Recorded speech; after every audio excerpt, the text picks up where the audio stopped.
All right. Hey, Carla, what's going on, man? How's it going, Josh? Good, good. Thanks for agreeing to come and join us here today. Oh man, thank you for having me and for inviting me. I was really surprised. I appreciate the offer. Hell yeah, man. Well, this will be good given your background and where you guys have been. And just to let everyone know how you and I met, I believe it was doing your ConnectWise implementation. Am I remembering correctly? Yes, for the RMM. Yeah. Okay, cool. And then you guys had done PSA somewhere else, or you don't have PSA? You'll have to remind me.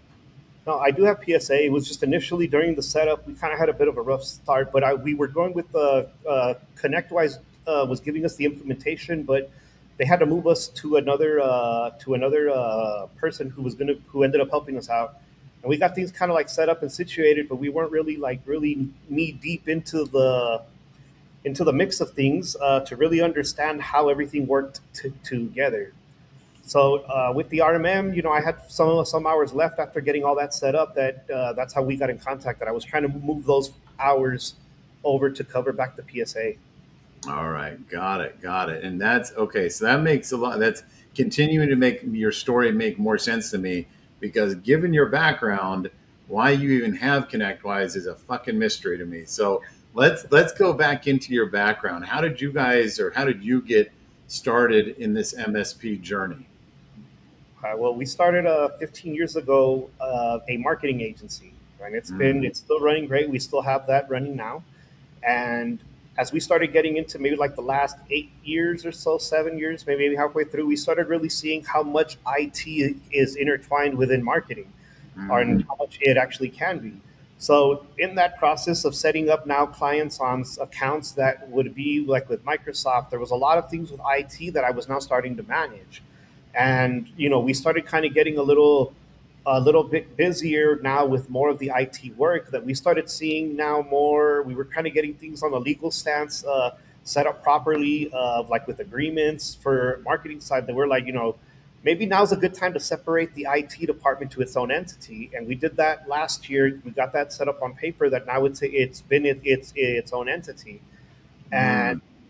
yeah, a lot of the things, what I've learned from the marketing side, from our successes and our failures, is that I wanted to learn from that and start right. And I started looking for PSA tools.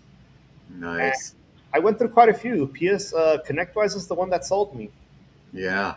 Yeah. Well, there's so much interesting in there. The fact that you guys are a marketing agency that took on some IT work and now you're converting into saying, well, let's start another entity to actually serve those clients. I think that's really unique. We see that in accounting a lot, but we don't see that very often in marketing. But I see your point as to why it is a somewhat natural transition. Yeah, yeah, and we've actually met a few IT companies that have done it in reverse. they Oh. they're an IT company that does a little bit of marketing, and that's kind of where they've like gone to. And it's we've been told that we're like the unicorn in this because we go of the route that we went.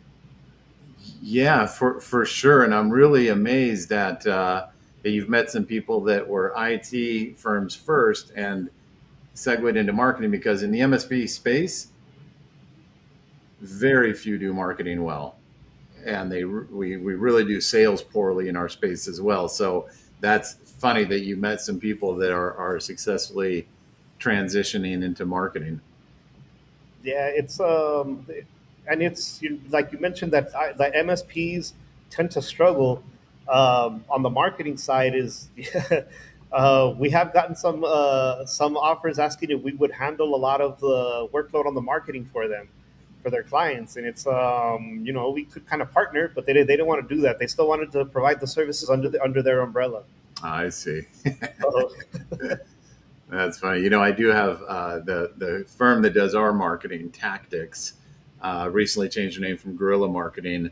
Uh, he was an MSP, and what always struck me about their company was that their marketing, or at least their brand, was so awesome. It's in the owner Matt.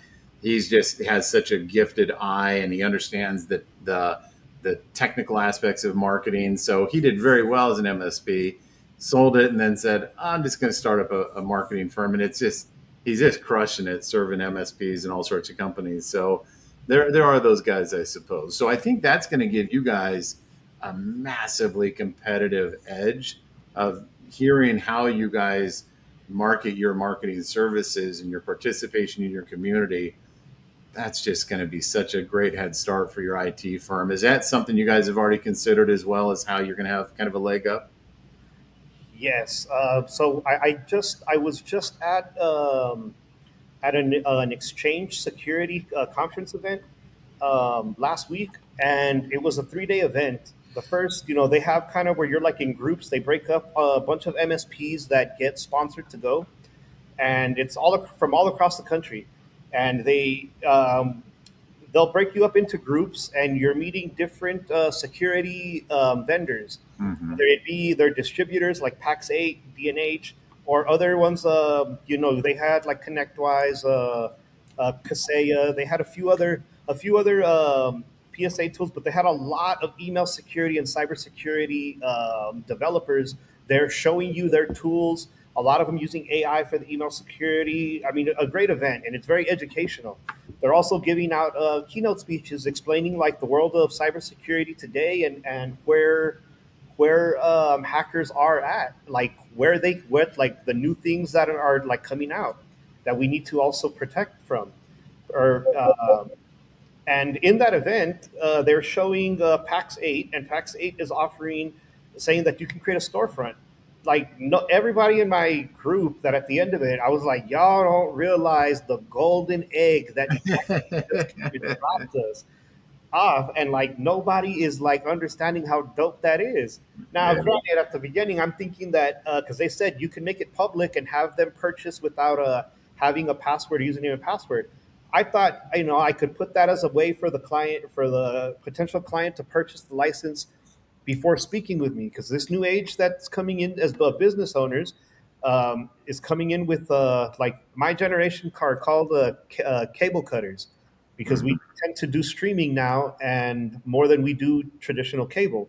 And the younger generation would rather go and do the research themselves, looking at stuff, and would rather purchase it. They want to buy something, they don't want to be sold something.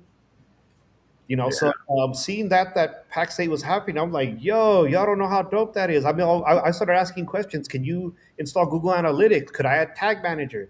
What Mhm. what options do I have for analytics? How can I run ads to this?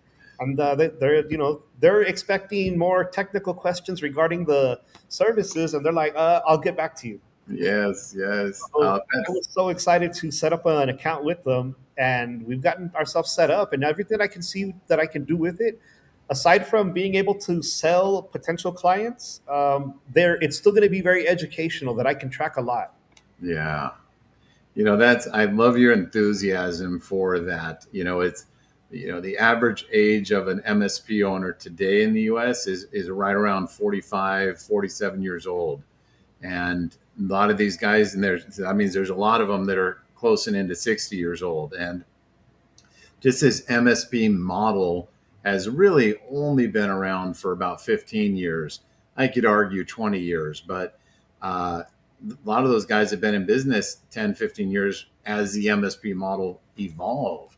So they've had to do a lot of pivoting in their career, and pivoting into that marketing first, sales first mentality has never been in their DNA. So to see, a younger generation come up, especially with your background, to say, I know how to get people's attention, and I know, and I have a theory on how they're going to want to buy. That's not what we think about typically. So that's really cool.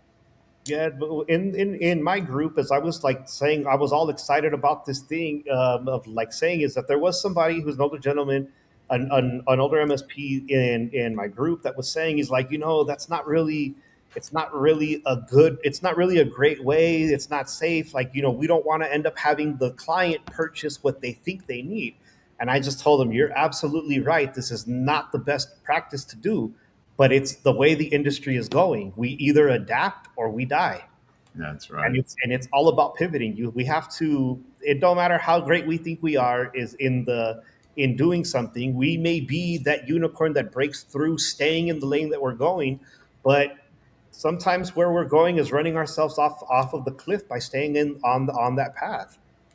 That's there's a saying, and it probably is true in lots of industries, but one of the most common expressions we hear is that MSP services can feel like a race to the bottom a lot of times.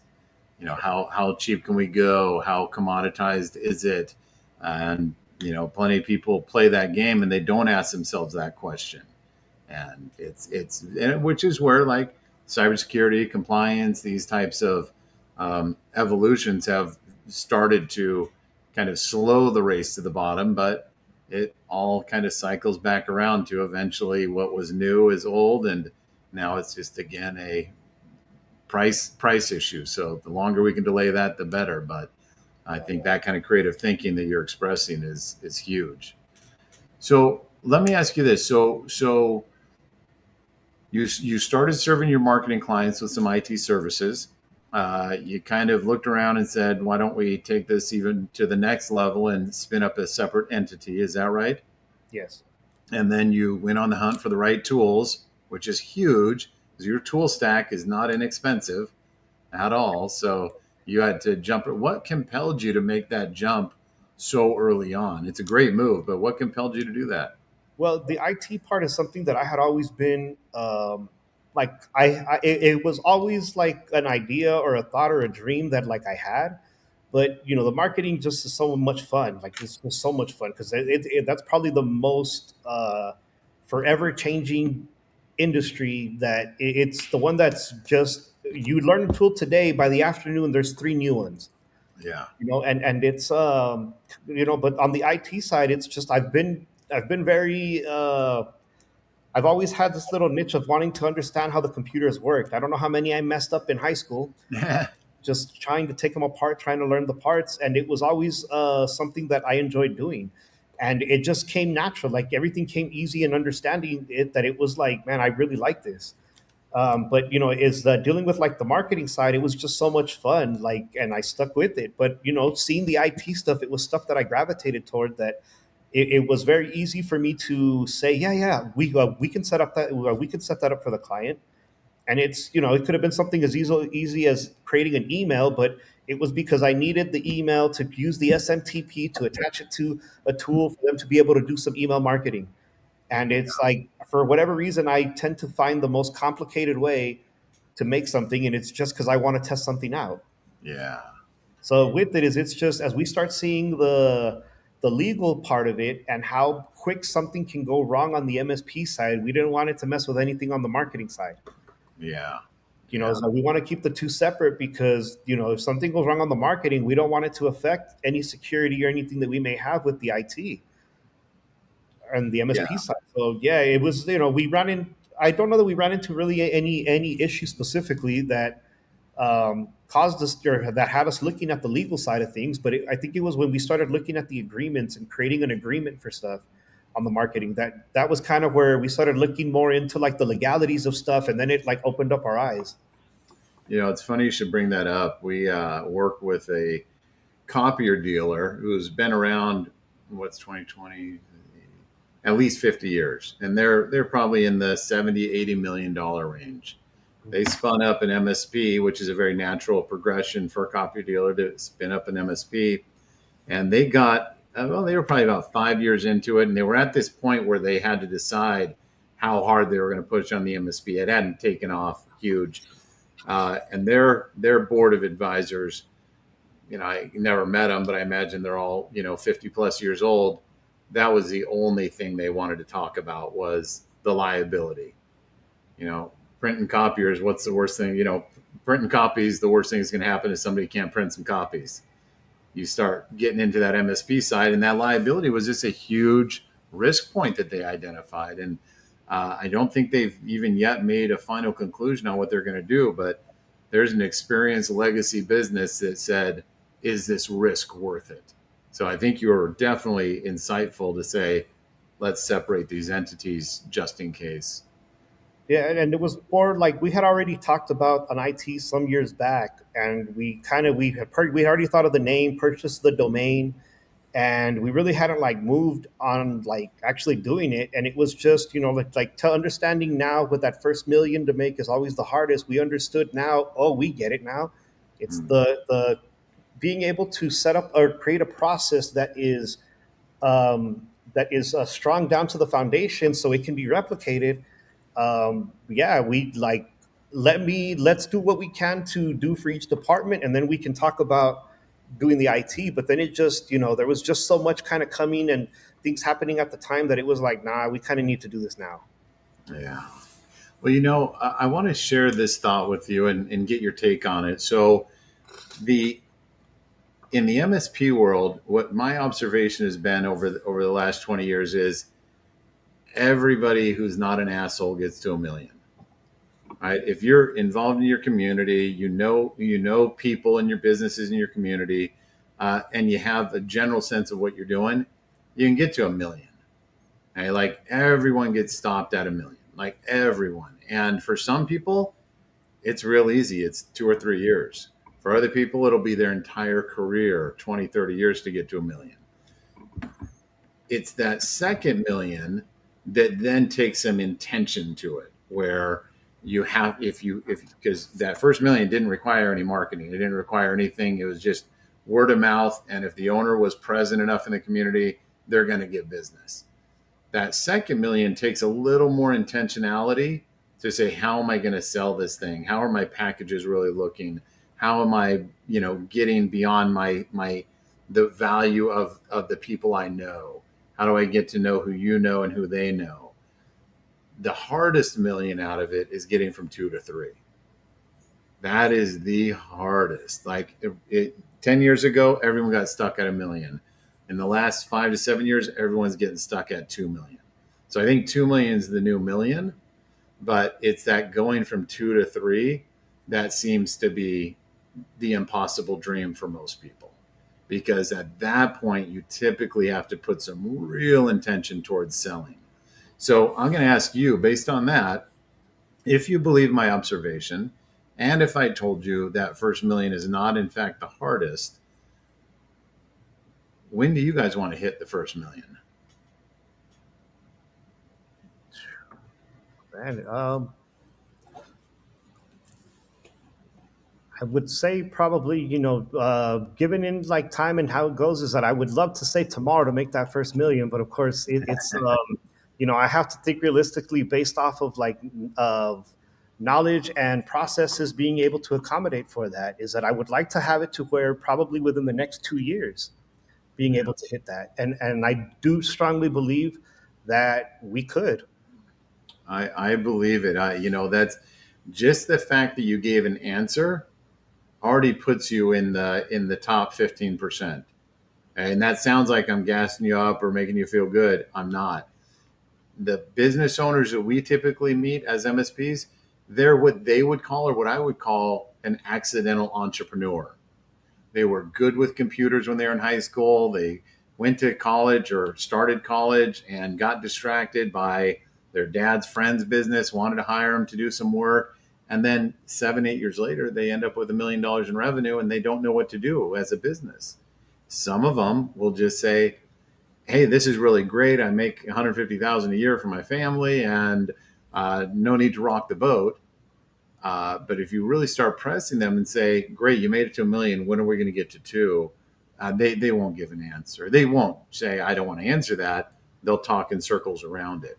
So the fact that you said million in 2 to 3 years, all we got to do is tighten that up and decide whether it's going to be 2 years or 3 years. Because this is one of those rare places in the world where if you say it, if you believe it, if you're going to act towards it, you'll get there. I have no doubt about it. If you said in a year, I'd say, well, you have a better chance than most just given your marketing background. But you tell me 2 or 3 years, that's not an issue. I don't think that's an issue at all. What do you think about that? Does that make sense? Does that check with you?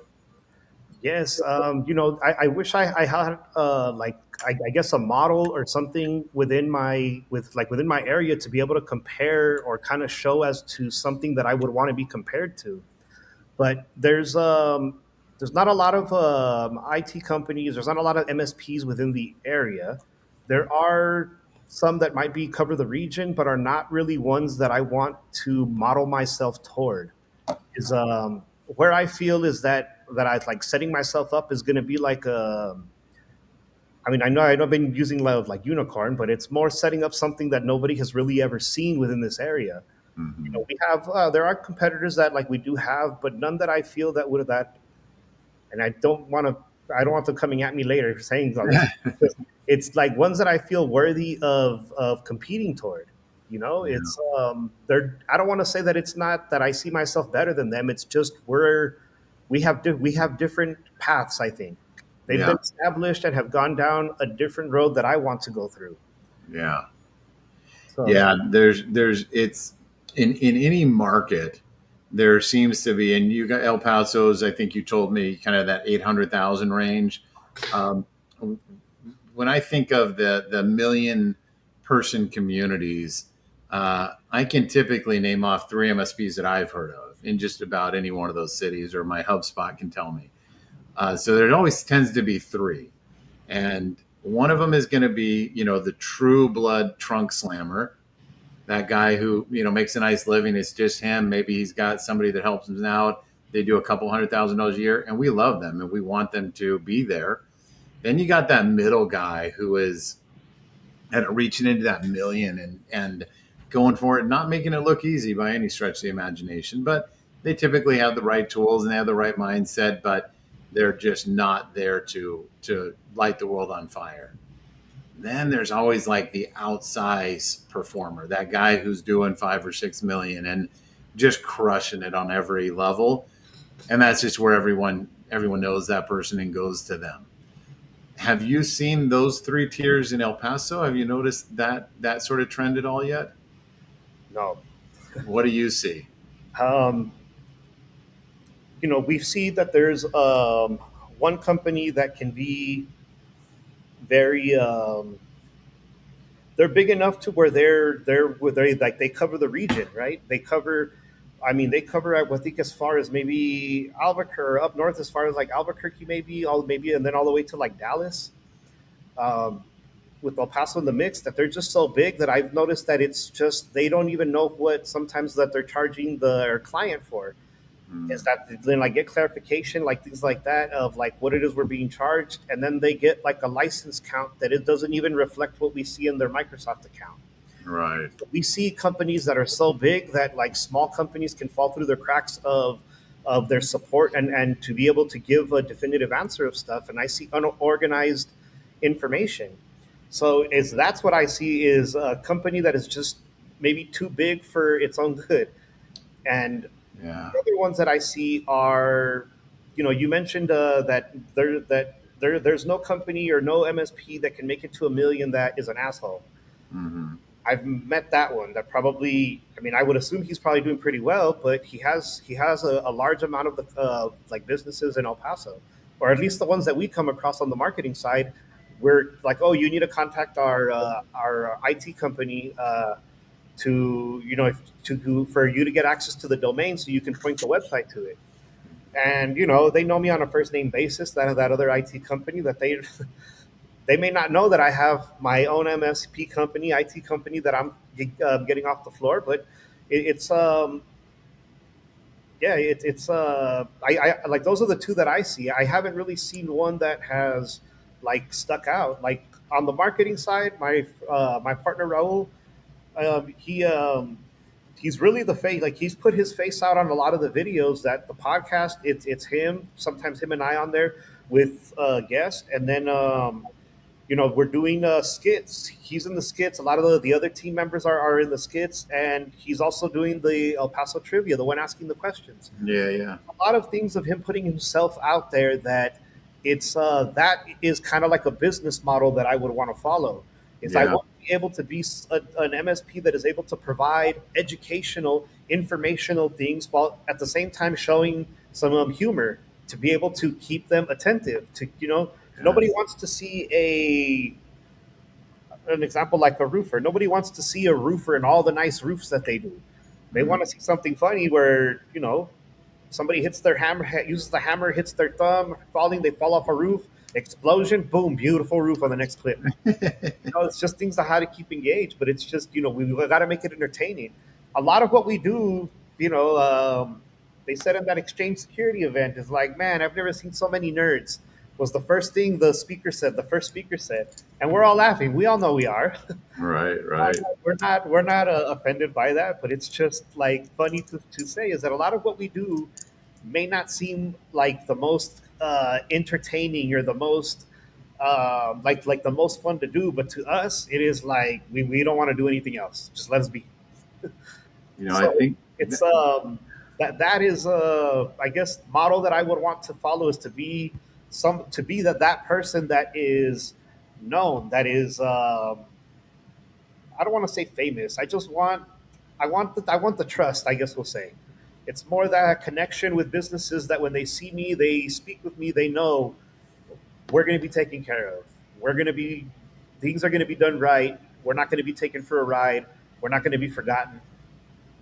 not forgotten is huge. Well, I think you're definitely on the right track. There's as you get into this and as you get bigger and bigger clients, you'll see, what you're selling will feel very complex, and that prospect had a really, a lot of unique challenges. But if you can keep it in your mind that in the true definitions of simple sales and complex sales, it's going to be categorized as simple sale. And one of the markers of a simple sell is it typically an emotional purchase? Meaning, does that adage of if you trust them, you like them, you'll buy from them. And that is MSP to its core. Especially when we're talking sub $5-10 million, people are buying from you because they like you. And a lot of MSPs make it kind of hard for them to like you. Okay? And if you guys have that presence out there and people like you, they're just going to say yes. Now, you have to have the receipts, make sure you can back it up and do it. Of course, you will. But getting people entertained, making them laugh, having a presence, these are the things that the traditional MSP struggles with. So, again, I think you're on the right track. No, and like you said, the one thing Raul reads a lot, and it's books that he comes across that I do kind of go and read myself. But it's a lot of psychological. It's all talking of like behaviors and interests of people. Kind of talking on like one of the books is uh, how to influence and grow or make friends, something like No, that. sure, sure. The Yeah. title that I'm thinking of, but yeah, Make friends and influence people. Yeah. yeah, there's books like that. It's there's another book that I was reading called like Start with Why. Yes. Yes. Yeah, and it's understanding, from a psychological standpoint or perspective of how why we do things why we do things the way we do, how we behave, how we react, and things like that. So a lot of those things have really helped us because on the marketing side, that's a lot of what that is being able to understand how you can't be an asshole and expect people to want to come and buy anything from you. You have to be you have to learn how to be approachable, learn how to be somewhat social if you're not so social, and being able to engage. You have to be passionate about what you sell before anybody's going to be able to want to buy anything from you. Facts, man. Facts. I love that. That is the mindset. So let's kind of dig in a little bit on that. So serving the client has all of its unique challenges. Attaining the client, it has its own set of challenges, and they're two very separate skill sets. And I would theorize, or my observations show me that getting the clients is a lot harder than serving the clients, but we still have to have a plan for serving the clients. So we oftentimes talk about starting with your why, and we could go as, I want to do better for my family and all that important stuff. But if we come down to a really granular level, part of our why has to be around numbers. It has to be around what kind of revenue target do we have? What kind of gross profit target do we have? What kind of net profit target do we have? Is that something, a muscle that you and Raul have developed on the marketing side to kind of know the numbers, manage to the numbers, or has that been just kind of a byproduct of do good work and we'll make money? Tell me a little bit about that. Oh no, it's constantly looking at like the numbers, and it's trying to see where. I mean, he we got audited a few years back by the Texas comptroller for sales tax. Mm-hmm. You know, and it was we understood that we were in a service based in, or but not can't say service because that would also include hospitality in that, but Mm-hmm. service in the sense that there was no tangible product that we were selling. Right? It is Yeah. we were under that assumption there was no sales tax, but when we started looking into it, that we got hit with the audit. We started looking. There's actually not really a definitive handbook there, like guidelines that say what it's supposed to be. It's been all based off of interpretation as it's been asked throughout the years from I think it was originally written back in the 80s. Mm-hmm. It hasn't been updated really since. So there's kind of things that we've had to like learn along the way. But with that is that we got audited and it was I don't know quite a bit. I want to say maybe 20, maybe 30 or something like that thousand that we owed for the last 4 years Right. at the time. But with that is we started dipping in more into like taxes and trying to understand tax strategy and things like that. But with that, we also had to go into QuickBooks. Well, Raul did had to go into QuickBooks and had to itemize everything, even pre like bills that were or invoices that were sent since the beginning of Monsterland. And Yeah. with that, he's automated everything, itemized everything, and it gives us now that we've set up QuickBooks for the IT side. Now he's bringing all of that over and everything automated, being able to notify when once if a payment hasn't been made. It'll you know things are set right now. So when we look now at the numbers on the marketing side to see where a lot of our money is and how much we're spending versus how much we're making like cost and then you know like trying to see the margins, it's constantly being updated.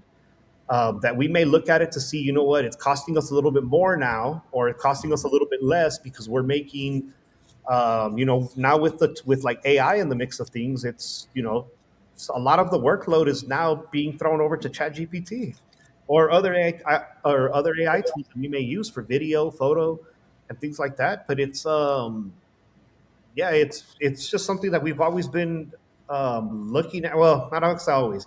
As of recently, we've been looking at more, trying to make sure that we're able to adjust our pricing and being able to accommodate if there's more cost on our end, that we're adjusting the price and we're not losing out. But it's something that you know you can have all this work, but if you don't have a means to make sure that you're accommodating for the sales tax, which we do now, we weren't charging it before then. We Right. just ended up eating the cost. Mm. But it's you know there's a it's just forever changing because the like for web dev, sometimes a website might take a little longer to go. That there've been maybe only less than a handful of times where we were over budget. So, as you get into this, I wanted to share with you a couple of key numbers, and hopefully, we'll get the chance to talk more and more about these. But our number one key number that we're looking for, Carlos, is a 42% gross profit. So, when we take all the product, all the licenses, and all the services that we're going to deliver, we need to be targeting 42%. And if you kind of keep that number in mind and you think about when you get to pricing more and more managed services agreements or choosing what your hourly rate's going to be and how much labor costs you, if you can keep that 42% in mind, you'll again be ahead of most MSPs in terms of their financial performance. Okay, so that's a huge one that just if we focus on no other number than getting 42% gross profit on between those three, that mix of those three revenue types, going to be in great shape. Okay, Okay. 42. 42. In fact, get that tattooed on your wrist as soon as you can, because what we see when we come into an MSP, a million, $2 million MSP, is A, they have no idea what their gross profit is, and B, once we pull it all out, it's like 38, 37, 36%, and that's just a killer. Because now, as you know, revenue minus COGS equals gross profit. Well, that's just the cost to deliver the services, then you've got all the G&A, the general administrative expenses that are going to pull down that 42%. And that, gross profit minus expenses equals net profit. So on the net profit, we like to target 17%. And that's a hard number to achieve. But if we start on, the early days of saying, here's our two target numbers, 42% gross profit, 17% net profit. If you can manage to those, boy, your life is going to be sweet. Because then it won't matter as much if we have 800,000 or 1.2 million. You're delivering the right profit that you can either pay yourself more with or to reinvest in the company. But those two numbers, if I could, force every MSP to just focus on those every month, boy, they'd be in a lot better shape. Sure. So keep those in mind, would you? 42 and 17, yes. All Yes, right. Let's talk about another number as well. So we're going to start having. Do you have some clients under a managed services agreement just yet? Yes. Okay, and maybe tell me a little bit about that agreement. Keep it simple. In fact, I'll ask the questions, you answer. Think of one of your managed service agreements. What's the value of that agreement? $1,000 a month, $50,000 a month, $500 a month? What is it? 1250, 1,250 a month. Okay, perfect. And does that include licenses? No. No licenses. Okay. What does it cover? It's all managed services. I'm managing. This is a nonprofit. They're like fairly small, so it's think of like four employees, Okay. and what that includes is like labor work. If we have to go and install the camera, the management of their systems, we set them up and got them moved over to fiber internet from coax on their for their internet because it was just kind of crazy. They were set up under residential from where All their right. location is. I Tighten it don't up, know. Carlos. What does it include? Yeah, but it's just management of like the systems of it. Any support tickets that come in, I will handle. Um, Pretty much anything tech. Even though their printer is not rented from me, I do service that. Any type of technical issues, IT support. Does Um, it include the RMM licenses? oh yes, yes, it Okay. does include the RMM licenses. And then as of recent, they're up for the cybersecurity renewal. I'm including that into their into that monthly cost. Okay. So, so $1,250 a month. What kind of gross profit margin are you looking to achieve off of a $1,250 a month agreement? Um, I don't Based know on, is the best answer. yeah, I don't know. Okay. So that's great. That's okay. But that's the level to which we're going to be playing this game. And what we want from any managed service agreement that the type you described, we want 65% margin. All right. So when we think about that 1250, in fact, I'll just do the math here real quick because I want everyone to hear this. So let me do the math here. So 1250 times 0.65. Hey, we want $812 of profit on that. Okay, which means $812.50, which means that we can spend $437.50 on that agreement every month. Are you following me? Yes. Okay.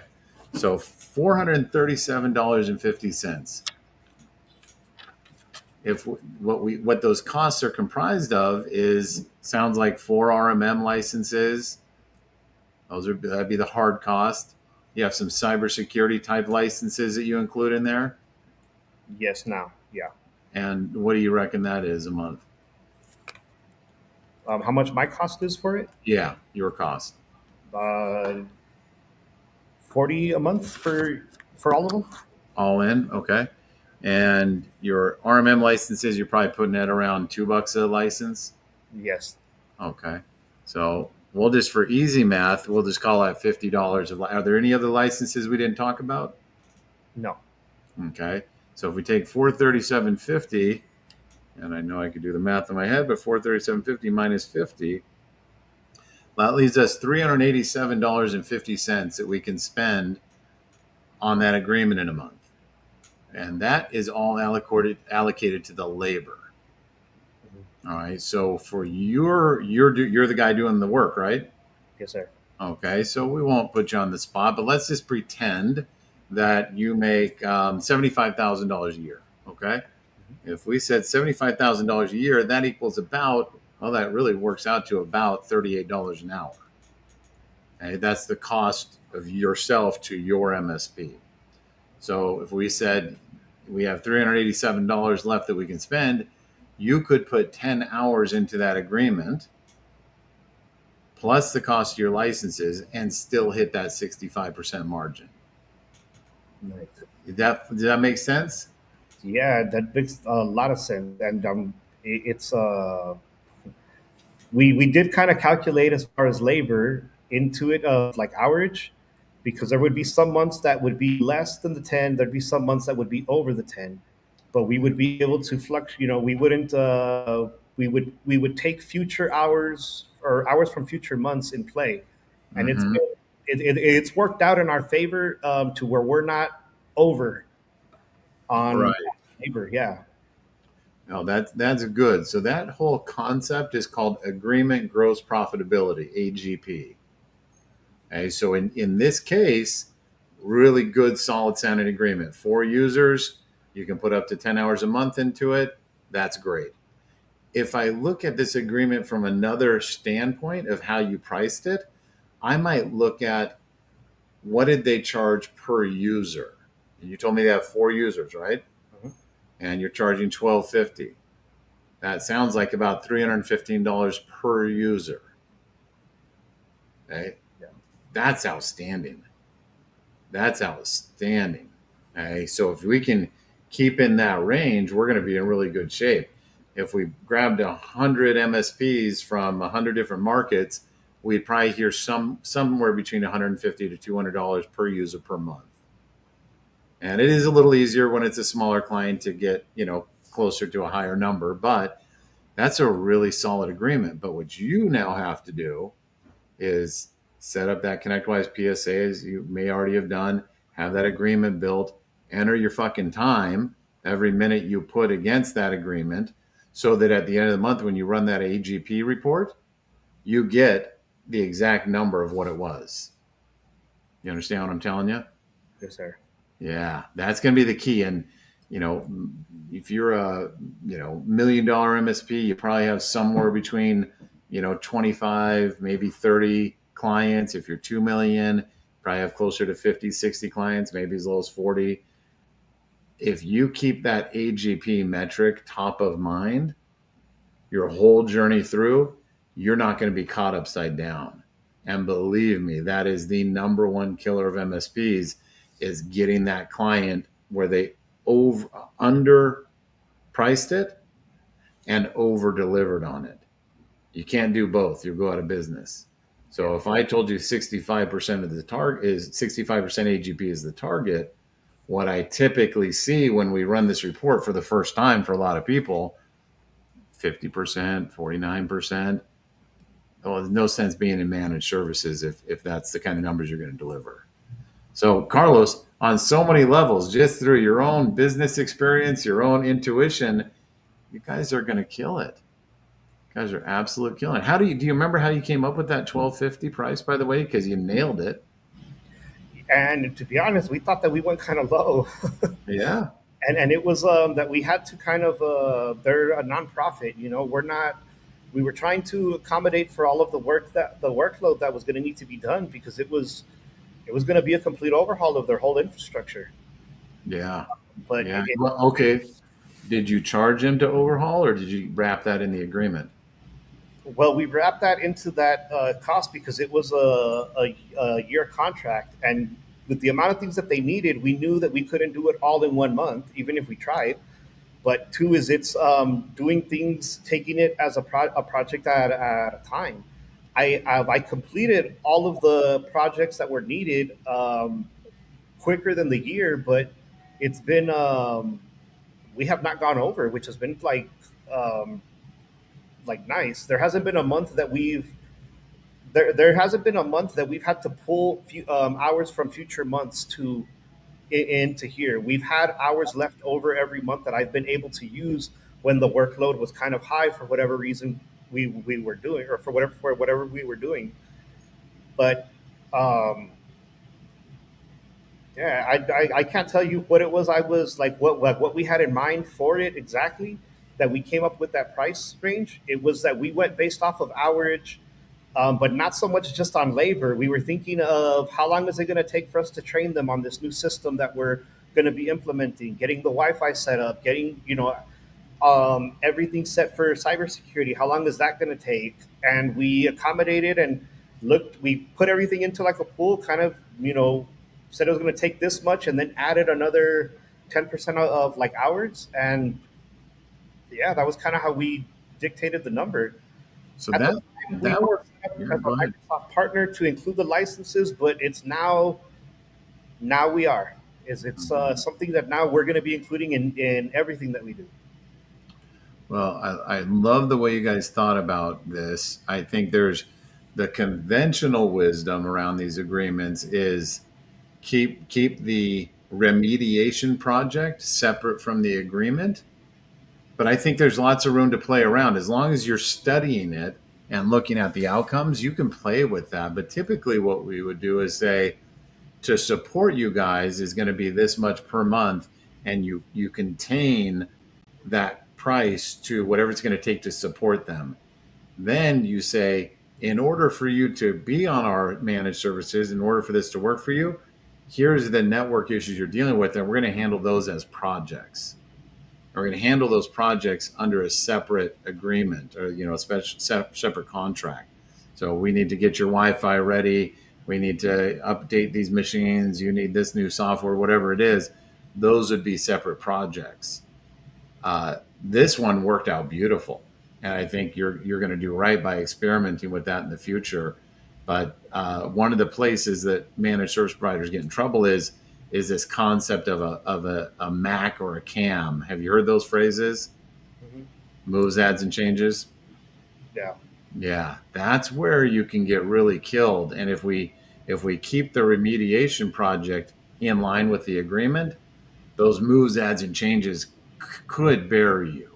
This one, it doesn't appear like that's going to be the case. But it's when you get in there and you say, well, they just want us to connect their HubSpot to this other tool we don't know anything about. Yeah, we'll include that. And now you've gone down this weird rabbit hole. So those moves, adds, and changes are a tough one. Have you guys considered how you're going to solve for that already? No, it was when I spoke with you and with Jody 2 weeks ago. Mm-hmm. I wasn't really sure how to adjust on like the pricing. Day one at that exchange security event, I'm talking with MSPs on how they are pricing things, and it's like, yo, like, we include the licenses within the agreement, and we're setting up like this, and I'm like, oh, yes, that Right. makes so much sense. And what you're saying right now of keeping the two separate of having the MSP side of with the monthly retainer set, Mm-hmm. and then having projects done on a separate agreement Mm-hmm. and priced differently. Yeah, it falls very similar to what the other MSPs were like telling me on how they were structuring things, and Yeah. really just keeping that sense of connection already there and available. That in the event that like they need, there's actually a client that we have right now that we've tried to get them on a monthly, but to them they just don't see the benefit because we'd rather pay per hour because we have not had a need to, or we need the retainer of X amount of hours. And it's just all right, yeah. So we've stayed at that, even though it's a higher rate when it's outside of any agreement or anything like that. They would rather go there because it's just, yeah. It might be 1 month we might go over, but other months, no.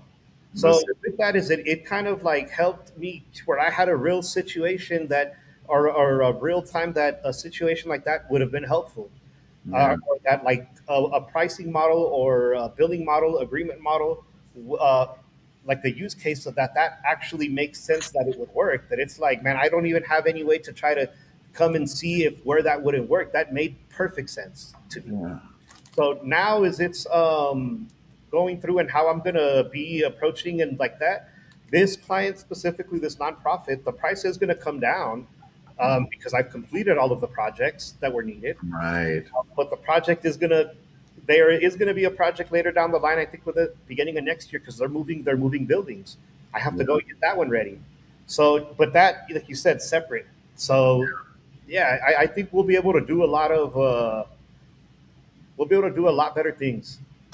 So one of the things, and we'll kind of start winding down with this.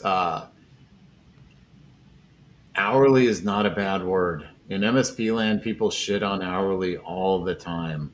They get so addicted to that recurring revenue that they lose sight of. They might tell me they've got $100,000 a month of recurring revenue, but they don't know what their profitability on it is. And then when we go look, it's shitty. Or they might have that $100,000 a month of recurring, but their net profit is 6%, and they don't understand why. And this industry has been beat up with hourly is bad, recurring is the only thing good. And what I would encourage you to do is to study some other models. My favorite model, the model that I have observed be the most consistent, easy to manage, and clients love it, is something like a very low recurring amount. Look, you got, 5 licenses of this, 6 of that, 10 of that. We mark those licenses up 100%. Maybe that 10 user environment is $400, $600 a month. And then say that's for us to proactively monitor and manage that network. If you need support or service, those are two different things. We're going to charge you by the hour to do those.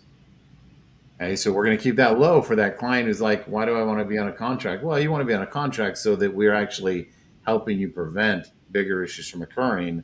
This is table stakes to do this. But don't worry, we're not going to be like the guy across town and charge you $3,000 a month. We're going to charge you $400 a month. But now you're just going to pay for what you eat, and here's our rate for that. That is like the purest, like no way to lose engagement. So we'll keep that one in mind as well. But coming up with what's that model that's going to be the core offering to 90% of the clients, that's your job. Yeah, yeah. Well, one thing is that made it. I understand as far as like the agreements and the contracts. The thing is that a lot of tools that we would like to include, like specifically Microsoft, I'll say they want that agreement for a year, Mhm. and there's no sense like I've never tried to get out of it. I've had some clients that they're like, "Hey, my email's not working," and it's like, "Well, looking at your account, there's a you haven't paid or the payment hasn't been updated, so you haven't paid in like 2 months to Microsoft." And it's like they want to get out of that, and it's like, well, you agreed to the agreement when you signed up. I didn't set this up for you. And that's Mhm. something that on the marketing side we do see a lot, where we saw at the beginning is that the and still a little bit now is that the contracts or agreements just don't seem to be something anyone cares about. All right. It's fine. All right. But it's we want to make sure that it's just having that thing, because at the beginning, before our agreement days, 2 days after the payment's due, and then it canceled services. Sometimes we've seen as far as 10 days after, Mm. and we're Mm. like, yeah, so we lose out on that. And it's the agreement part with Microsoft. I wish they would get rid of that. Well, I take that back. They do have it. They just move up the price of it. Yes. Yes. Yeah. That's the Microsoft licensing scheme is uh, it's an art unto itself or a science unto itself. There's so many moving pieces, and none of it is good for the end user. None of it is like this wonderful experience. So you'll tread cautiously, and that's why a lot of people keep those under a separate agreement, where it's like we'll handle that for you. We're not going to mark it up much, but we'll manage the relationship for you. But it's slippery slopes for sure. But you definitely want to have, as you know, some control over that with your client for Yeah, sure. for Well, sure. Carlos, listen, it's been a pleasure chatting with you. I do have just a couple more quick questions for you, and we'll wrap this up. So, uh, if you could share with us one of the biggest or most impactful leadership lessons you've learned in the last year or two, what would that lesson be? So I used to work for Apple Retail, and one of the things that they talked about was going above and beyond. Mm. Sometimes I'd get taken into the office, and they would say, "Hey, we understand the above and beyond part, but you're going a little too far with the beyond part." And it's like, well, I thought we were here to help people. So is one of the biggest things that I've learned from that is that um, I understand, maybe not going a little too far that's outside of your scope or your possibility of it, but is that I've never let the dream die of being able to provide any type of support, and it's really kind of been my biggest. It's been a gift and like a curse, but is that I've never let any part of that change me. Is that who I'm helping may not be very grateful for it, but I'm not going to change who I am with it. So as Hmm. long as I can stay true to what drives me, is that I know that I'm gonna do great, and it's really been what has helped out a lot. That we've had like issues with a client may be upset for whatever reason that something didn't get done, but seeing that I am still there no matter what to be able to help after hours, it's really brought a lot of positive to us. Is that what biggest thing is that don't lose sight of what you're there for, is that it's not for the money, not for that, it's being able to just provide the support that you had first, that you were there initially to like do. And it's one of the things I get told a lot is, man, it's just, man, thank you for your patience. I don't know how you haven't flipped out yet. Like, I mean, it's not that serious. Like, we'll get this done. I understand, I but love it. As you think about that leadership lesson, and here will be my last question. You don't have any technical employees on the MSP side yet, right? correct. All right. So that first hire, will you hire for attitude or skill? Skill. Skill. Like, I can teach you the attitude. Wow. Okay. That's a hot take, man. That's a hot take. Yeah, yeah, because the attitude part, if I can get somebody with skill, I'll handle them with the attitude, right? I can deal with I can speak with the client for whatever's needing to get done to let them be at like ease that it's getting addressed, but I can't teach competency, so I do need skill. Okay. All right. That is a hot take. I like that. That tells me you have a great deal of confidence in your leadership ability. That you'll get them where they need to be. Yes. Nice, dude. Well, Carlos, thank you so much for taking the time with us today, and I look forward to more chats in the future with you. Yes, sir, Josh. Thank you again. Thank you for having me.